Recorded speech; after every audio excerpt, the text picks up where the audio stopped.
Hello students, this is the video for class 6th chapter Getting to Know Plants. This video I have basically created on one of my students' demand. So I will covering up the whole chapter in this video itself. I have made these short notes in compatible understanding for you to understand it easily.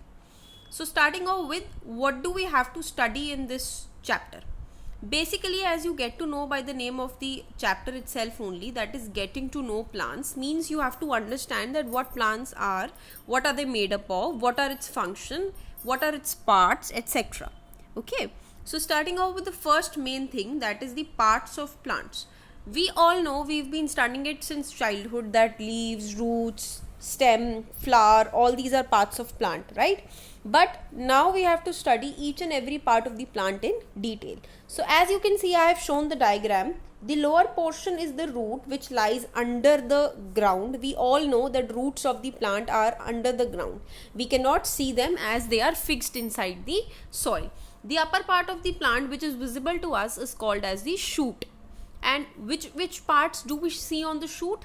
The first part is stem. On stem it has leaves and also it has some flowers on it. So these are the part of shoot. Thus we have two types of system in plant: root system, shoot system. Root system comprises of roots and shoot systems comprises of stem, leaves, flowers, etc. Other things which are board on the stem, like bud also you can see sometimes on the stem. You can also see fruits hanging on the stem of the plant. Okay, so these all are the things which are part of shoot system. Only roots form the part of root system. Now one by one we will study each part in detail. Starting off with the root system.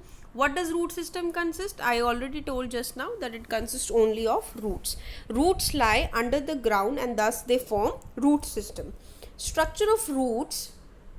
Now every part of the plant we will study in two parts. First its structure, कि वो कैसा है, how does it look like, वो कैसा बना हुआ है, and the second thing is function, means how does it function, वो किस चीज़ में help करता है, how is it being helpful to the plant. That is why it is called the part. Okay, so first we will begin with roots, and in roots the first topic is structure of root. Now roots होते कैसे हैं, उनका structure कैसा है? It has two types of root system: tap root, fibrous root.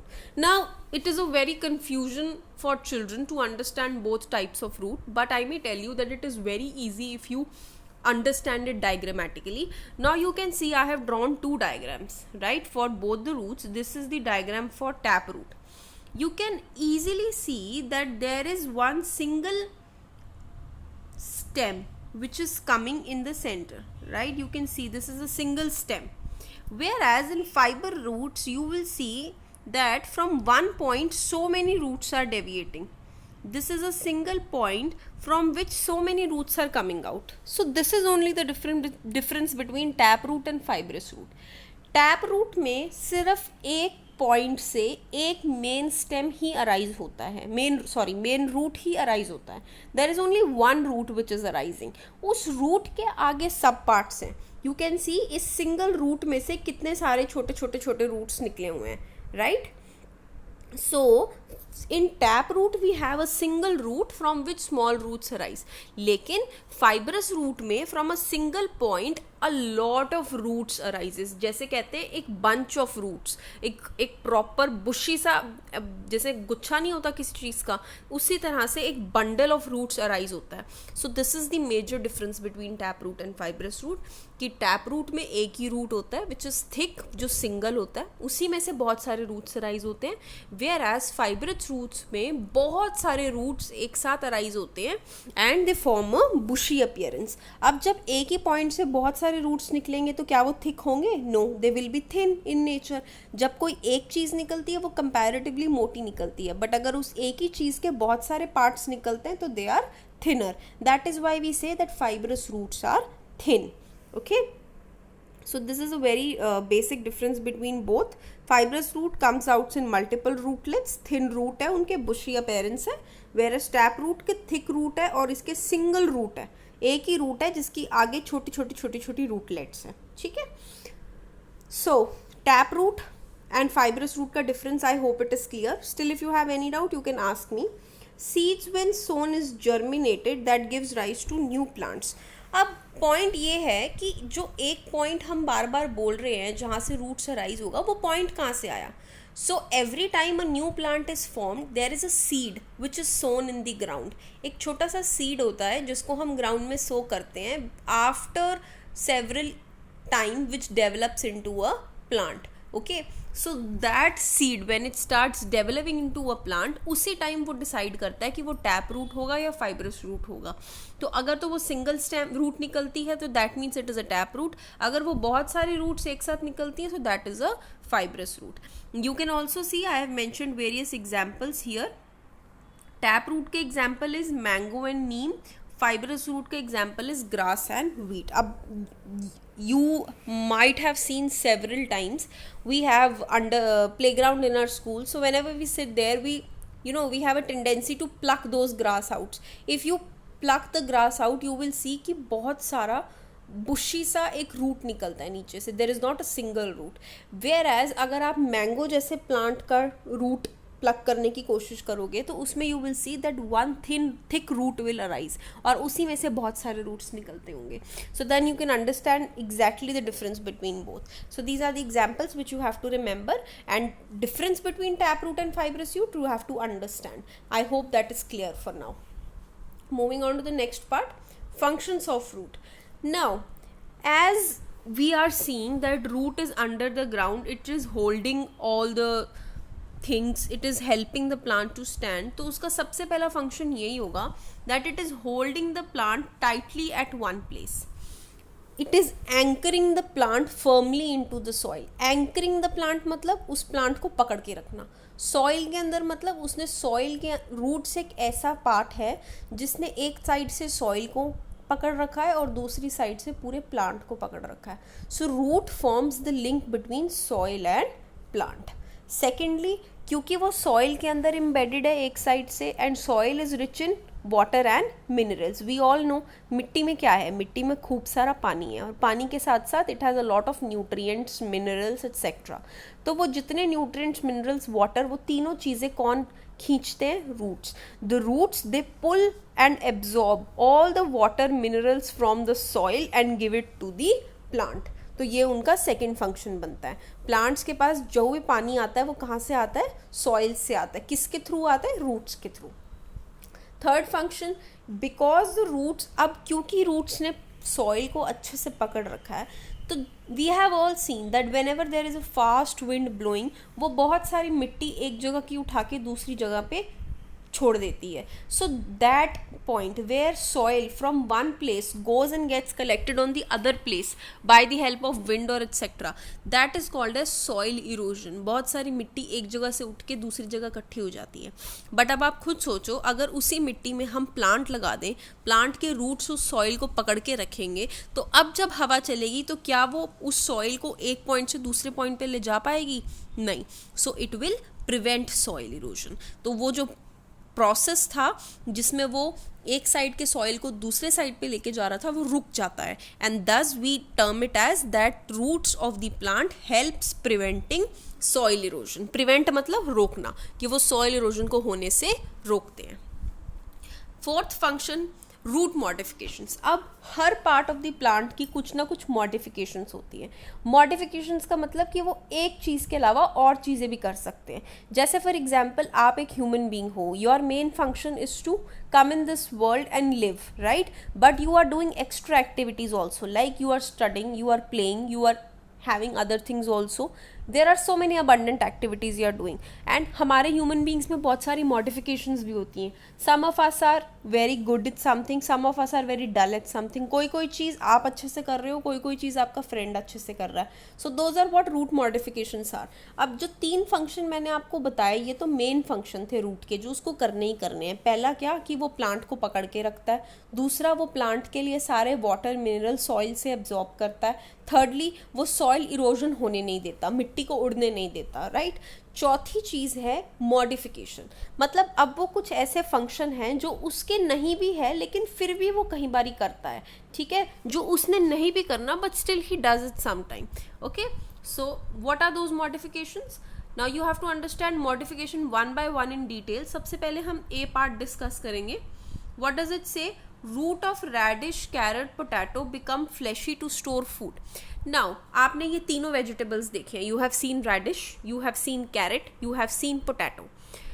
ये जो तीनों roots हैं, तीनों प्लांट्स हैं, जो तो हमारी तीनों वेजिटेबल्स हैं, they are the modification of root. मतलब ये रूट्स में होती हैं, ये अंडर द ग्राउंड ग्रो करती हैं. ये ज़रूरी नहीं है कि हर वेजिटेबल शूट पे ही ग्रो करेगी. कुछ कुछ वेजिटेबल रूट्स का भी पार्ट होती हैं. And radish, carrot and potato ये तीन ऐसी वेजिटेबल्स हैं जो रूट का पार्ट है. दैट मीन्स इन तीनों के केस में रूट फूड को स्टोर करता है. ऑब्वियसली ये हमारा फूड है, राइट? कैरेट, रेडिश, पोटैटो हम खाते हैं, this is our food. And ये हमें कहाँ मिल रहा है? रूट में. तो रूट का क्या फंक्शन हुआ? That it is also storing our food. ये हमारे लिए खाने को बचा के रख रहा है, राइट? ऑल्दो फंक्शन प्लांट खाना बनाना किसका है? लीव्स का. लेकिन रूट्स भी इन तीन के केसेस में ये खाना बना के रखता है, right? Next, roots of plants like dahlia and asparagus develop into new plants. अब नए प्लांट, एक प्लांट से नए प्लांट को बनाने की जिम्मेदारी किसकी होती है? सीड की. ऑलवेज वी से कि एक सीड से प्लांट बनता है. कभी हमने ऐसे नहीं सुना कि एक रूट से नया प्लांट बनेगा. बट कुछ प्लांट्स ऐसे हैं जैसे कि डहेलिया और एस्पैरागस, दो नाम आपकी बुक में दिए हुए हैं. They are developing into new plants. उनके रूट से भी एक नया प्लांट बन जाता है. फॉर एग्जाम्पल, उनके रूट को अगर आप तोड़ के नई जगह कहीं सॉइल में लगा दोगे तो वहाँ पे एक नया प्लांट बन जाएगा उसी रूट से. सो ये उसकी मॉडिफिकेशन है. मॉडिफिकेशन मतलब कुछ तीन बेसिक फंक्शन हमने सबसे पहले पढ़े, उनके अलावा ये साथ में ये एक्स्ट्रा काम करते हैं. These are the extra activities which roots are doing. जैसे आपके स्कूल में there are extra curricular activities apart from studying, उसी हिसाब से रूट्स के भी उन तीन फंक्शंस के अलावा ये उसकी एक्स्ट्रा एक्टिविटीज़ हैं. And these are different in different plants. Thirdly, plants like dodder are parasitic. अब ये पैरासिटिक वाला पॉइंट बहुत अच्छे से समझना. Most of you might not be knowing what are parasitic plants. Parasitic plants ऐसे होते हैं जो अपना खाना खुद ना बना के दूसरों से लेते हैं, जिसके ऊपर वो रह रहे होते हैं. Look, mostly we say that plants are photosynthetic. Plants are the only organisms which make their own food. हम उन्हें प्रोड्यूसर्स बोलते हैं, उन्हें ऑटोट्रॉफिक कहते हैं कि वो हमारे लिए खाना बनाते हैं bye the process of photosynthesis. ये तो सबको पता होता है, राइट? बट कुछ प्लांट्स ऐसे भी होते हैं जो अपना खाना होस्ट से लेते हैं. होस्ट मतलब जिसके ऊपर वो रह रहे हैं, वो अपना खाना खुद नहीं बनाते. सो उनके रूट्स मॉडिफाइड होते हैं और उनके रूट्स को हम बोलते हैं पैरासिटिक रूट्स, जो दूसरे की उससे अपना वाटर एंड मिनरल्स लेते हैं. मोस्टली रूट्स कहाँ से वाटर एंड मिनरल्स लेते हैं? सॉइल से खुद लेते हैं. लेकिन जो पैरासिटिक प्लांट्स के रूट्स होते हैं वो stem and water and minerals इससे नहीं लेते, सॉइल से दूसरे जिस होस्ट के ऊपर वो ग्रो कर रहे हैं वहाँ से एक्सट्रैक्ट करते हैं. तो एज अ रिज़ल्ट हम ये बोल सकते हैं कि पैरासिटिक रूट्स एक ऐसे स्टूडेंट की तरह हैं जो अपना काम कभी खुद नहीं करता, दूसरों से लेता है, right? So that is what the example of parasitic root is. Fourth, some plants have climbing roots that are meant for climbing. Example money plant. अब मनी प्लांट फॉर श्योर सबने देखा होगा, और किसी ने अगर नहीं भी देखा तो यू मस्ट सी. आप जब मनी प्लांट को देखोगे you see that it is growing vertically. वो ऊपर की तरफ ग्रो कर रहा है, तो जो उसके रूट्स हैं वो भी इसी तरह ग्रो करते हैं. दैट इज़ वाई हम उसको क्या कहते हैं? Climbing roots. क्लाइंबिंग रूट मतलब जैसे अगर हमें कहीं ऊपर चढ़ना है तो वो उसके भी काम आते हैं. They are so much helpful, right? So those are climbing roots. Roots of plants such as banyan tree grow downwards and are called as prop roots. You can see that this I have drawn some tree and the roots are hanging from the tree. So these roots are called as prop roots or hanging roots. और अगर आपने कभी banyan tree देखा हो तो you can easily figure out कि कैसे उसमें roots लटक रहे होते हैं. They also grow downwards. वो नीचे की तरफ ग्रो करते हैं ताकि वो प्लांट को सपोर्ट कर सके. सो ये अलग अलग मॉडिफिकेशन थी रूट्स की जो हेल्प करती हैं रूट्स को स्पेशल बनाने में, राइट? जो 3 बेसिक फंक्शंस मैंने आपको बताए वो तो रूट्स के बेसिक फंक्शन है. उसके अलावा ये कुछ रूट की मॉडिफिकेशंस हैं जो वो बारी बारी करती हैं. अब इसमें आपको करना क्या है? इसमें आपको इसका मतलब समझना है और इसके एग्जाम्पल याद करने हैं कि फ्लैशी रूट्स किस में होते हैं, कौन से हम खाते हैं? Carrot, radish, potato. कौन से रूट्स नए प्लांट में ग्रो करते हैं, एस्पैरागस के और डहलिया के। उसी तरह आपको पैरासिटिक रूट्स और क्लाइंबिंग रूट्स का याद करना है। Clear? So this finishes off with root आपका यहाँ पे खत्म होता है। This is all about it. If you want to know further you can ask me from the comments. Okay, moving ahead, now we will start with shoot system. मैंने अभी बताया आपको कि शूट क्या होता है, जो अबव द ग्राउंड ग्रो करे, वो सब शूट सिस्टम बनाता है। अब शूट सिस्टम में सबसे पहला टॉपिक हम स्टार्ट करेंगे stem. You can see this diagram which I have drawn, though it is small, but please see it carefully. Now this is a stem which is growing, right? And the point on which the leaf is growing, I am calling it as node. मतलब जहाँ पे stem के जो point पे ये leaf arise होता है उसको हम क्या बोलते हैं, नोड। अब अगर एक ही स्टेम पे बहुत सारे लीव्स हैं तो जो दो लीफ की नोड्स के बीच का डिस्टेंस होगा उसको हम कहेंगे internode. What do we call it as? Internode. The difference between two nodes of a stem is called as internode, right? Coming on to the functions कि ये क्या क्या फंक्शन परफॉर्म करता है। स्ट्रक्चर ऑफ स्टेम में सिर्फ इतना ही था, इसके अलावा कुछ ज़्यादा नहीं है। यू नीड टू अंडरस्टैंड कि स्टेम के ऊपर दो पॉइंट्स होते हैं। अ पॉइंट जहाँ पे लीफ अराइज करता है उस पॉइंट को हम नोड कहते हैं। I have written it also, point that bears leaf is called as node and the space between two nodes is called as internodes, right. सबसे पहला फंक्शन है स्टेम का, they hold leaves in their position for proper sunlight. Obviously वो leaves को proper अपनी जगह पे पकड़ के रखते हैं ताकि वो अच्छे से सारी सनलाइट को एब्जॉर्ब कर सकें। हैव यू एवर सीन कि लीव आधा नीचे लटक रहा है आधा ऊपर? No, it is hold at a proper place. It bears flowers, birds, leaves, fruits etcetera. Obviously जितनी भी चीज़ें लग रही हैं वो सारी स्टेम पे ही लग रही हैं। You do not see hanging in the air, they are always fixed to the stem. They conduct water and mineral from roots to leaf. अब roots से water and minerals leaves तक ले जाने के लिए बीच में supportive structure कौन है? stem. You can yourself see, right? ये roots हैं, ये leaves हैं। तो रूट से अगर वाटर को लीव में जाना है तो it will go through stem only. वो उड़ के तो जाएगा नहीं, it will go through stem only. It conducts food made in leaves to all parts of the body. उसी तरह जो लीव्स में खाना बना है वो पूरे सारे जगह कैसे सर्कुलेट करेगा? With the help of stem only. अब this is a very important point that mostly जो हमारा स्टेम होता है वो ब्राउन कलर का होता है। And also we say that photosynthesis is performed in leaves. लेकिन कुछ प्लांट्स ऐसे होते हैं जिनमें जो स्टेम है वो भी ग्रीन कलर का होता है क्योंकि उसके अंदर क्लोरोफिल पिगमेंट प्रेजेंट होता है। This I will discuss in leaves कि ये क्या पिगमेंट होता है, बट अभी के लिए आप सिर्फ इतना याद रखिए कि कुछ प्लांट्स ऐसे होते हैं कि जिनका स्टेम ग्रीन इन कलर होता है, और अगर वो ग्रीन इन कलर है तो वो क्या परफॉर्म करेगा? फोटोसिंथेसिस। फोटोसिंथेसिस परफॉर्म करेगा, दैट मीन्स खाना भी कहाँ बनेगा? स्टेम में। सो this is the function of stems, जो कि बहुत इंपॉर्टेंट है। You can learn it one by one. वैसे तो बहुत सिंपल है कि वो लीव्स को अपनी पोजीशन पे होल्ड रखते हैं, जो खाना लीव्स में बना है उसे रूट्स तक पहुंचाते हैं, जो वाटर रूट्स में है उसे लीव्स तक लेके जाते हैं। फ्लावर, बर्ड, सब कुछ कहाँ ग्रो करता है? स्टेम पे। एंड ऑल्सो कुछ स्टेम ऐसे होते हैं जो ग्रीन इन कलर होते हैं, तो वो क्या परफॉर्म कर सकते हैं? Photosynthesis, right. Moving on to the next, modification. जैसे कि मैंने आपको बताया कि हमने स्ट्रक्चर और फंक्शन खत्म कर लिया।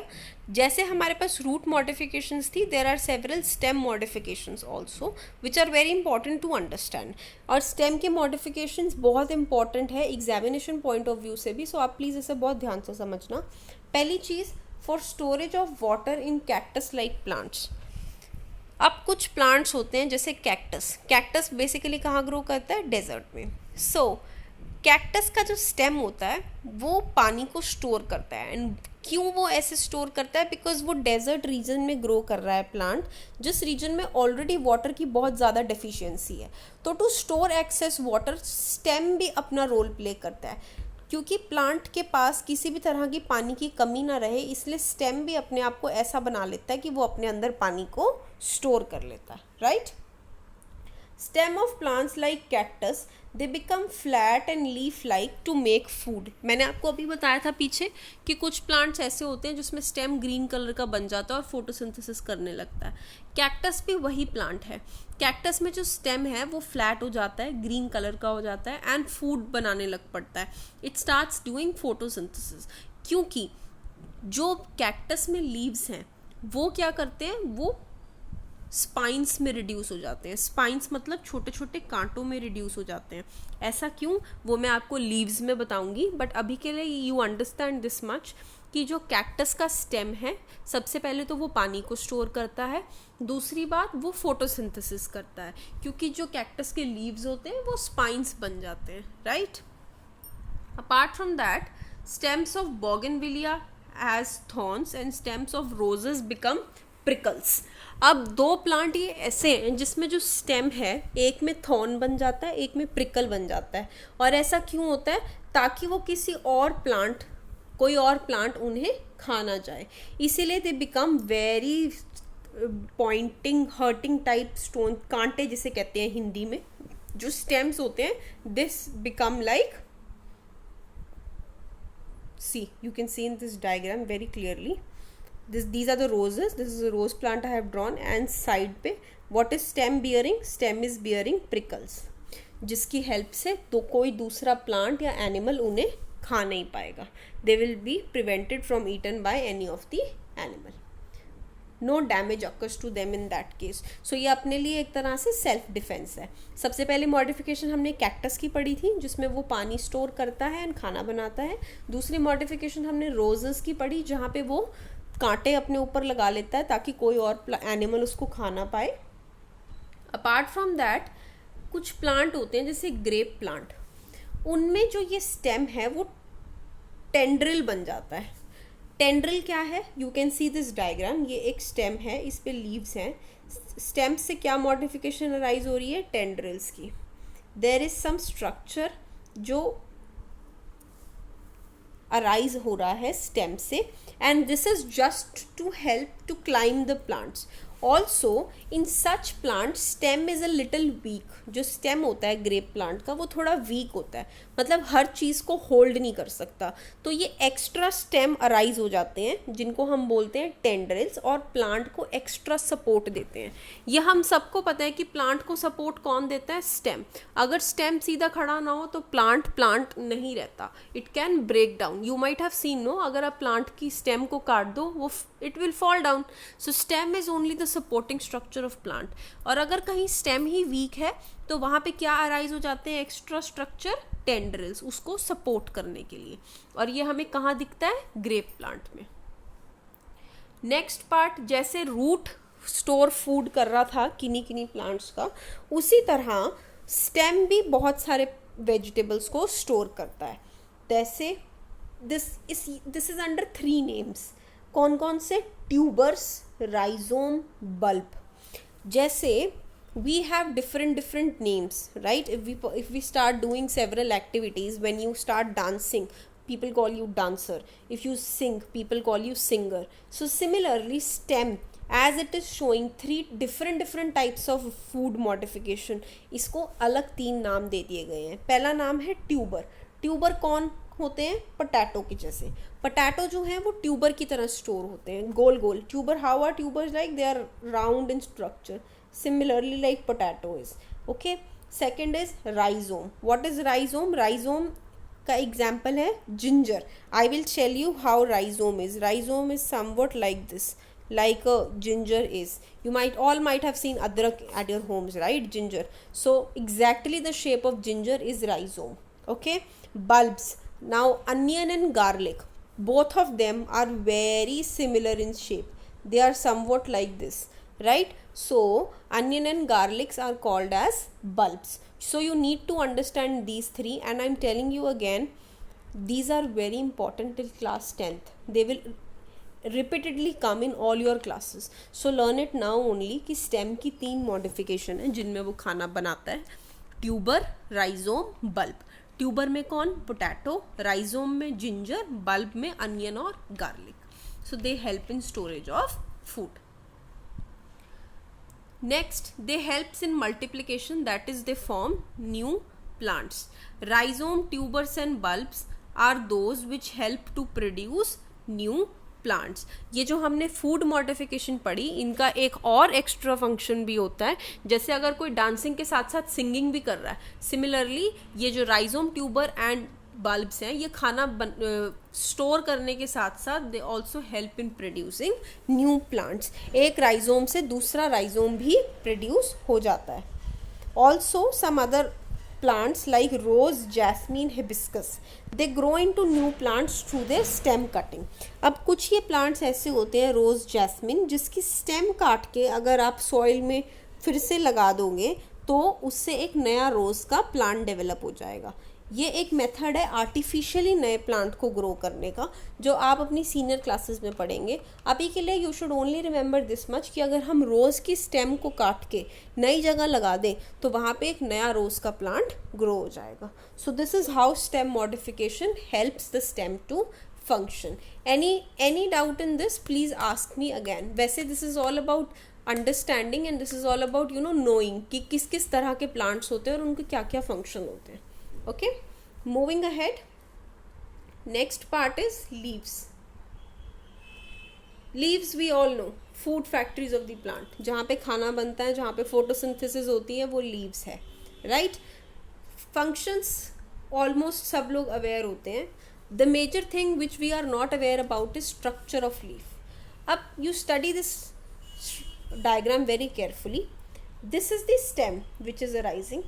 Okay, ये stem है और ये स्टेम के ऊपर नोड है जहाँ से लीफ अराइज हुआ है.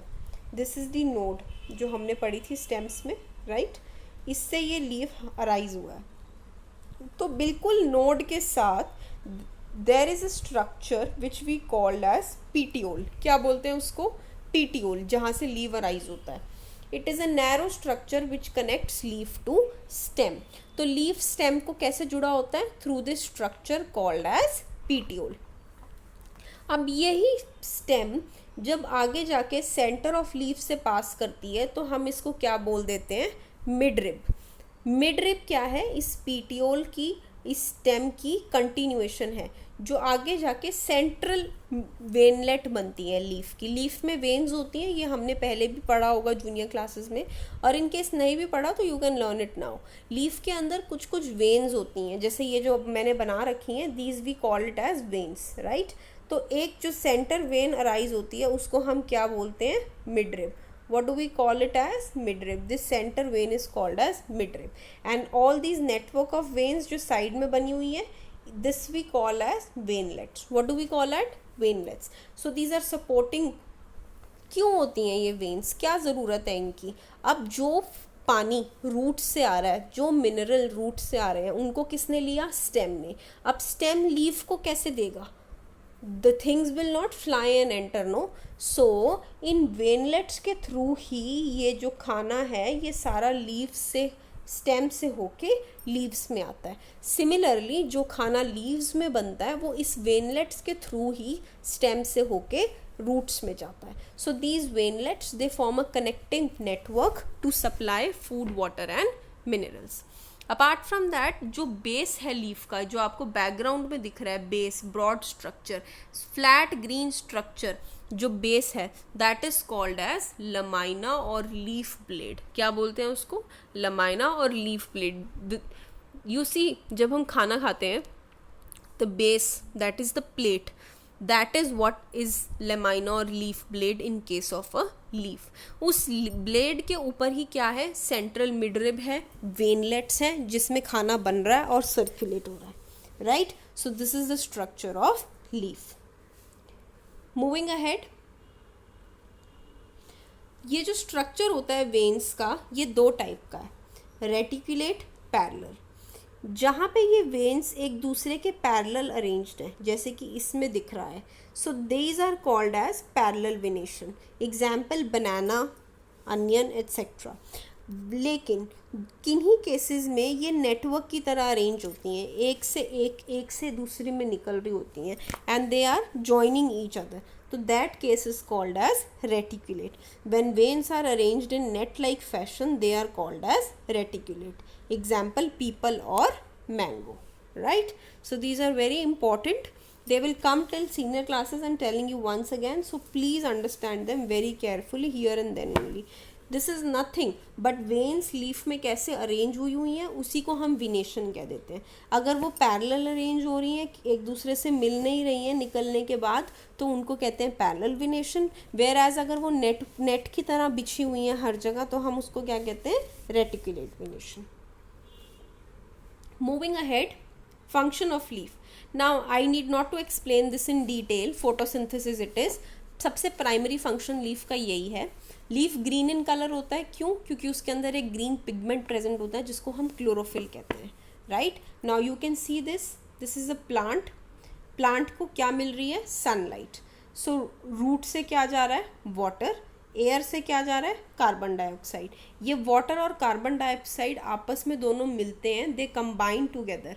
किसकी प्रेजेंस में, जो सन से सनलाइट आ रही है और जो प्लांट के अंदर ग्रीन पिगमेंट प्रेजेंट होता है, ये दोनों कंबाइन करके क्या बनाते हैं, फूड. एंड साथ में कौन सी गैस रिलीज होती है, ऑक्सीजन. और ऑक्सीजन क्या हमारे काम आती है, yes, oxygen is used by human beings to breathe. So this is the process of photosynthesis which is performed by the leaf. और ये सारा कहाँ पे होता है, लीफ ब्लेड पे, राइट? लीफ ब्लेड, जो लीफ ब्लेड को किसने होल्ड कर रखा है, स्टेम ने. स्टेम के ऊपर कहाँ राइज हो रहा है, वो नोड से, राइट? यही बात होती है. This is all what we study, right? I am sorry. So this is how you understand the process of photosynthesis. जो स्टेम प्लांट का है, उसके एक पॉइंट से लीफ अराइज करता है जिसको हम नोड बोलते हैं. नोड से जो एक्सटेंशन जारी है वो मिडरिब है, और सारे में स्प्रेड हुई वेन्स को हम क्या कहते हैं, वेनलेट्स, राइट? सो वहीं पे ये क्लोरोफिल पिगमेंट प्रेजेंट होता है and helps in photosynthesis. The food is formed there only and is circulated to other parts via the stem. Food जो एक्स्ट्रा बन जाता है, that is stored in the form of starch. वो starch बन के store हो जाता है इधर उधर. It is not stored in the form of sugar, it is stored in the form of starch. Please remember, this is a important question. ये बाद में MCQ भी बनता है, that extra food is stored in the form of starch. Also how do plants breathe? Plants breathe through leaves. Plants के ऊपर छोटे छोटे गार्ड सेल्स होते हैं, जो मैंने आपको लीफ बताया है. See, I will show you once again. ये स्टेम है, ये उसकी नोड है. इस नोड से अराइज हो रहा है ये मिडरिब, ओके, एंड ये इसका लीफ है. फाइन. मिडरिब से अराइज हो रही हैं छोटी छोटी वेनलेट्स. अगर ये वेन्स पैरेलल हैं तो हम इनको क्या कहेंगे, पैरेलल विनेशन. अगर ये नेट लाइक हैं तो क्या कहेंगे, रेटिकुलेट विनेशन. अब होता क्या है कि इसी लीफ के ऊपर, ये नीचे वाला क्या है, लीफ बेस, ये हमारा बेस है, राइट? इसी बेस पे they are present small small cells which are called as stomata. क्या बोलते हैं इनको, स्टोमाटा. इस स्टोमाटा के अंदर छोटा सा पोर होता है in the centre. You can see this, I have drawn this red colour का पोर इन द सेंटर. इस पोर से they take in carbon dioxide and give out oxygen, और वाइस वर्सा ऑल्सो, जो भी उनको चाहिए. सपोजिटली उनको air से कार्बन डाइऑक्साइड चाहिए, तो वो किसके थ्रू आ रही है, इस स्टोमेटा के थ्रू आ रही है. सो दस ये लीफ ब्लेड के ऊपर प्रेजेंट होती हैं छोटे छोटे टाइनी ओपनिंग्स, जिन्हें हम स्टोमेटा कहते हैं. स्टोमेटा के अंदर ये पोर होता है, जैसे कि मैंने ड्रॉ किया है, जिसकी हेल्प से गैसियस एक्सचेंज होता है. मतलब इस पोर के अंदर कार्बन डाइऑक्साइड आती है और ऑक्सीजन यहाँ से जाती है, right? Also, plants lose excess of water through these stomatal pores. अब plants जो रूट से ले रहे हैं सारा वाटर, कहीं बार वो वाटर एक्सेस हो जाता है, एंड दैट एक्सेस वाटर अब प्लांट लूज कैसे करे, वो एक बार ही ऊपर आके वापस रूट्स में नहीं जाता है, तो how will it evaporate then? वो लीफ के सरफेस से एयर में इवेपोरेट हो जाता है, and that process is called as transpiration. जो भी पानी प्लांट रूट्स से लेता है वो उसको यूज़ कर लेता है, लेकिन कुछ पानी ऐसा होता है जो यूज़ नहीं होता और एक्स्ट्रा वाटर बन के प्लांट के ऊपर रह जाता है। वंस एक चीज़ रूट से ऊपर आ जाती है तो हम उसको दोबारा नीचे रूट्स में नहीं भेज सकते, इसीलिए प्लांट का जो लीफ होता है उसके ऊपर ये एक्सेस वाटर इकट्ठा हो जाता है, जहाँ से it gets lost into the environment by the process of evaporation. Evaporation तो आप सबको पता है कि अगर कोई चीज़ पानी भर के हम धूप में रखते हैं तो वो थोड़ी देर बाद गायब हो जाती है।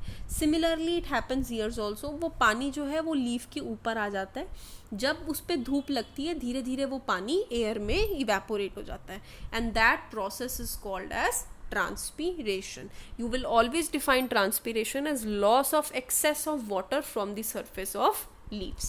Okay? What is the role of transpiration? ये किस किस चीज़ के काम आता है? पहला तो अब जब भी किसी चीज़ में से एक्स्ट्रा पानी चला जाता है, हमने अपने ऊपर ही देखा है, we sweat a lot in summers, लेकिन जब वो स्वेट इवेपोरेट हो जाता है वी रियली फील कूल, क्योंकि वो सारी हीट लेकर चला गया है। So when transpiration occurs excess of water is lost, नीचे क्या बचता है? Cooling effect. So it gives a cooling effect to the plants. Secondly, it is important to maintain water cycle. Now, how is water cycle related to transpiration? You all have seen what happens. How is water cycling occurring? Water cycle कैसे होती है? अर्थ का जितना भी पानी है वो atmosphere में इवेपोरेट हो जाता है, ऊपर जाके क्या बनाता है? क्लाउड्स, और वो क्लाउड्स फिर से रेन लेके नीचे आते हैं. सो वो पानी ऊपर जा कहाँ से रहा है? ओशंस, रिवर्स, कुछ पानी यहाँ से भी जाता है. सपोजिटली एक एरिया पे 100 ट्रीज है, सो एवरी ट्री के हर लीफ पे से there is some amount of water which is going in to the air and evaporating. So that is it is important to maintain water cycle also, because ये वो पानी है जो ऊपर जाके क्लाउड्स बनता है. Also as water is lost, ये बहुत इंपॉर्टेंट पॉइंट है.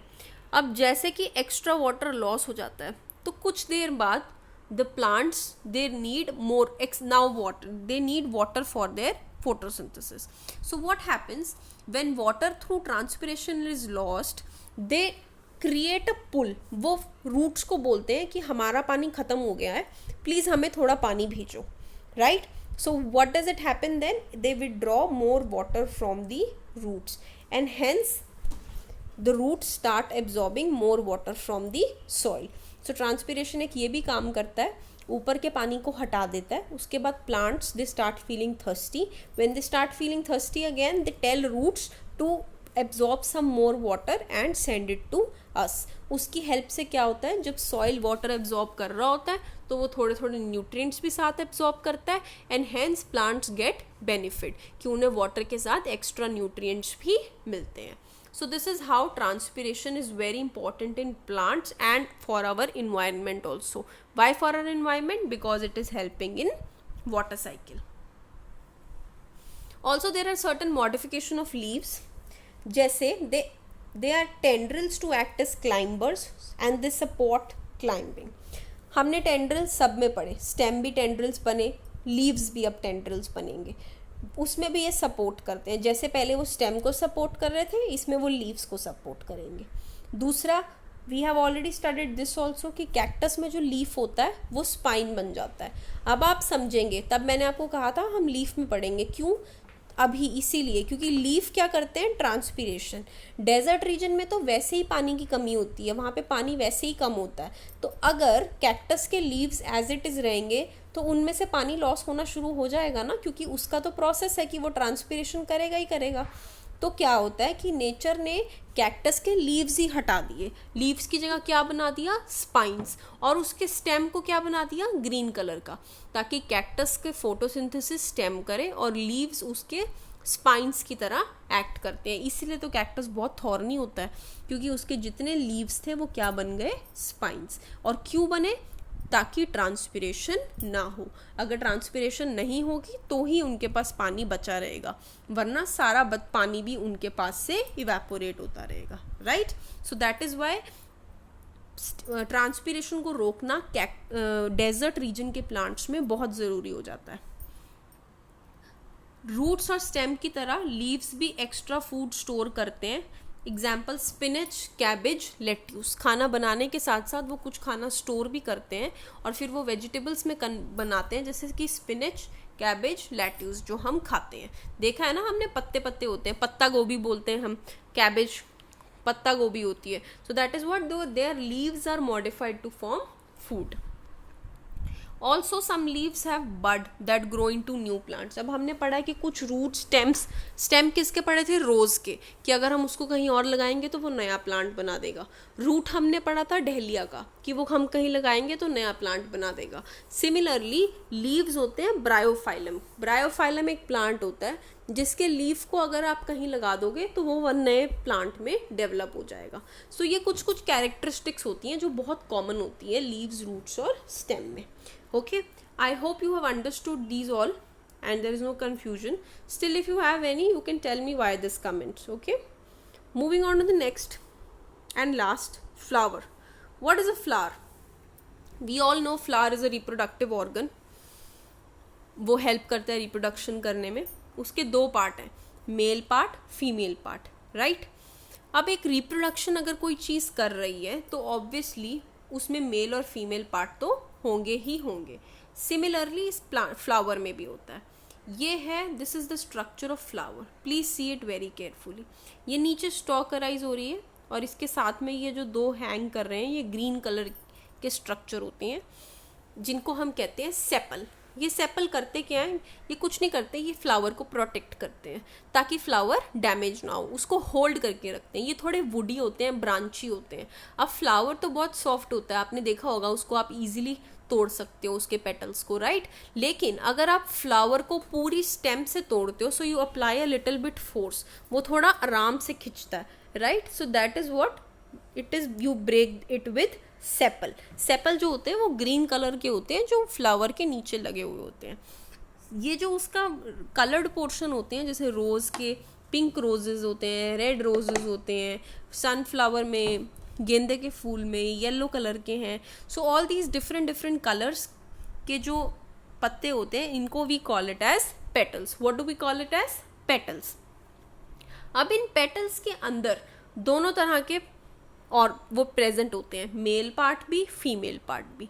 ये मेल पार्ट और फीमेल पार्ट ऑलमोस्ट हर फ्लावर में होता है, लेकिन कुछ फ्लावर्स ऐसे भी होते हैं जिनमें सिर्फ मेल पार्ट हो, या कुछ फ्लावर्स ऐसे भी होते हैं जिनमें सिर्फ और सिर्फ फीमेल पार्ट हो. See here, this is a male part. ये मेल पार्ट है. मेल पार्ट को हम क्या कहते हैं? Stamen. What do we call it as? Stamen. Stamen उसके मेल का नाम है. अब स्टेमन के दो पार्ट्स होते हैं, एंथर और फिलामेंट. जो ये लंबी सी स्टॉक जा रही है उसकी, इसको हम बोलते हैं फिलामेंट. दिस लंबी सी stalk, this is called as filament. And ये जो ऊपर गोल गोल बना हुआ है, जिसको हम कहते हैं anther. Lobe like structure is called as anther. इस एंथर के अंदर छोटे छोटे येलो येलो ग्रेन्स प्रेजेंट होते हैं जिनको बोला जाता है pollen grains. What do we call as? Pollen grains. कभी आपने देखा भी होगा तो फ्लावर के ऊपर येलो येलो येलो छोटे छोटे डॉट्स जैसे स्प्रिंकल हुए होते हैं, उनको हम कहते हैं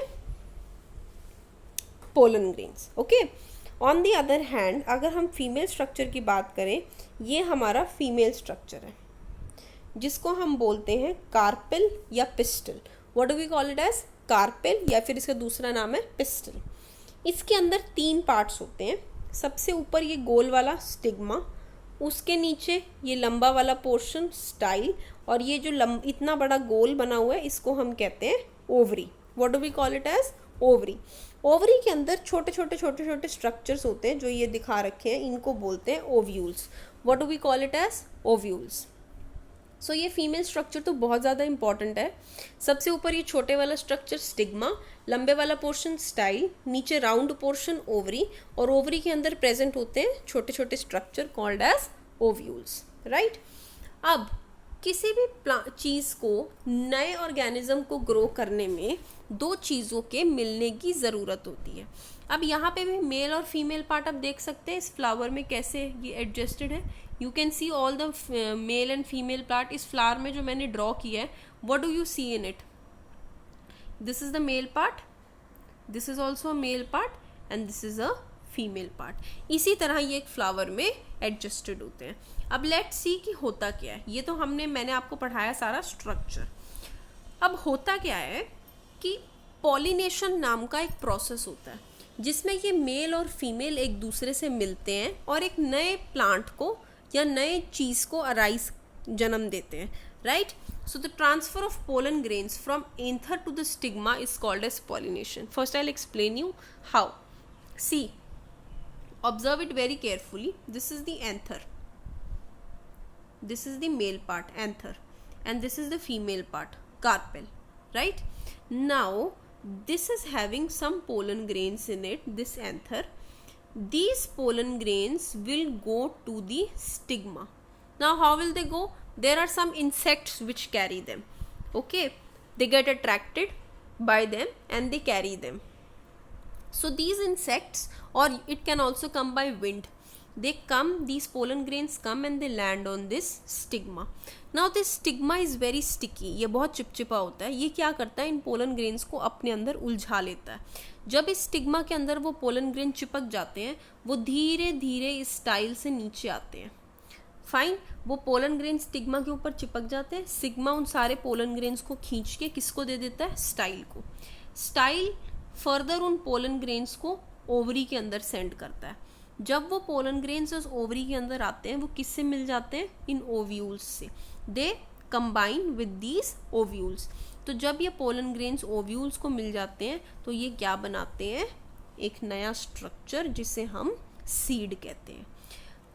सो ये होता है पॉलिनेशन का प्रोसेस, जिसमें ये पोलन ग्रेन्स एंथर से स्टिग्मा पे आए, और जब ये पोलन ग्रेन्स आके ओव्यूल से मिलते हैं तो इसको कहते हैं फर्टिलाइजेशन। ये दोनों चीज़ें बहुत इंपॉर्टेंट है, आपको आगे तक काम आएंगी। इसको प्लीज़ अच्छे से दोबारा रिवाइंड करके सुन के समझ लीजिएगा। अब आपको ये डेफिनेशन समझ आ जाएगी। Transfer of pollen grain from anther to the stigma of the flower is called as pollination. अब ये पॉलिनेशन दो तरह की है, सेल्फ क्रॉस। मैंने आपको अभी बताया कि ज़रूरी नहीं है हर प्लांट में मेल और फीमेल दोनों हो। ये भी हो सकता है किसी एक प्लांट में मेल है, किसी एक प्लांट में फीमेल है। तो अगर तो मेल और फीमेल दोनों एक ही प्लांट में प्रेजेंट है और आपस में ही वो फ्यूज़ कर रहे हैं, तो उसको हम कहते हैं सेल्फ पॉलिनेशन, मतलब खुद में ही पॉलिनेशन कर लेना। लेकिन अगर एक प्लांट में, एक फ्लावर में मेल है, दूसरे फ्लावर में फीमेल है, तो जब वो एक फ्लावर से दूसरे फ्लावर पे पोलन ग्रेन्स जाएंगे, उसको हम कहते हैं क्रॉस पॉलिनेशन, राइट। सो ये दो तरह की पॉलिनेशन है। जहाँ खुद में ही वो अपने आपस में फ्यूज़ कर रहे हैं उसको कहते हैं सेल्फ, जहाँ वो एक दूसरे के हाथ जाके करते हैं उसको कहते हैं cross. This is very easy to understand. Still अगर आपको डाउट है, मैं बार बार बोल रही हूँ, आप मुझसे पूछ सकते हैं कमेंट करके, राइट। नाउ एंथर स्टेमन्स का पार्ट था, राइट। दिस वाज स्टेमन और इसके ऊपर ही क्या लगा हुआ था, एंथर। यहाँ से कौन गया, पोलन ग्रेन्स। कहाँ पे गया, स्टिग्मा पे। स्टिग्मा किसका पार्ट है, कार्पेल का, राइट। उन पोलन ग्रेन्स को स्टिग्मा ने अपने ऊपर चिपका लिया और स्टाइल के थ्रू कहाँ भेजा, ओवरी में। ओवरी के अंदर क्या प्रेजेंट थे, ओव्यूल्स। पोलन ग्रेन उन ओव्यूल्स से मिले और उन्होंने क्या बना दिया, सीड। अब ये सीड बन तो जाता है लेकिन ये बहुत छोटा होता है, तो इसको प्रोटेक्ट करने के लिए उसके बाहर एक कवर होता है जिसको हम क्या कहते हैं, सीड कोट। क्या कहते हैं, seed coat. So this seed is covered by a layer which protects it from harmful situations that are called as seed coat. Or inside this seed you have two cotyledons. अब इस seed को grow करने के लिए खाना चाहिए, तो इनको खाना कौन देता है, कॉटिलिडन्स। कौन देता है, कॉटिलिडन्स। ये सीड का स्ट्रक्चर है जो अभी आपके पास बहुत ज़्यादा कम डिटेल में है। अभी आपको सिर्फ इतना ही समझना है कि सीड बाहर से कवर होता है सीड कोट से, और उसके अंदर दो चीज़ें प्रेजेंट होती हैं जिन्हें हम कॉटिलिडन्स बोलते हैं, जो उनको क्या प्रोवाइड करता है, फूड, राइट। और अंदर जो सीड का मेन पार्ट होता है, एम्ब्रियो, वो बड़ा होके क्या बनेगा, एक नया plant, right. So this is very very simple कि जो ओवरी है उसके अंदर ओव्यूल्स होते हैं और ओव्यूल्स के साथ कौन मिलते हैं आके, पोलन ग्रेन्स। वो दोनों मिलके क्या बनाते हैं, सीड। सीड बाहर से कवर है एक कोट के साथ जिसे हम बोलते हैं सीड कोट, और अंदर उसके प्रेजेंट हैं कॉटिलिडन्स जो उसको खाना देते हैं। सीड के अंदर एक छोटा सा बेबी प्लांट ग्रो कर रहा है, जिस बेबी प्लांट को हम क्या कहते हैं, एम्ब्रियो। क्या कहते हैं, embryo.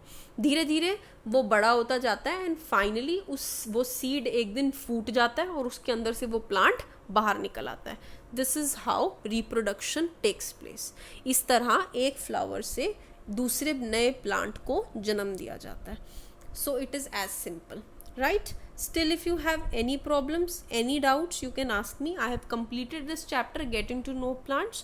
You can get me anytime if you have doubts. Thank you very much.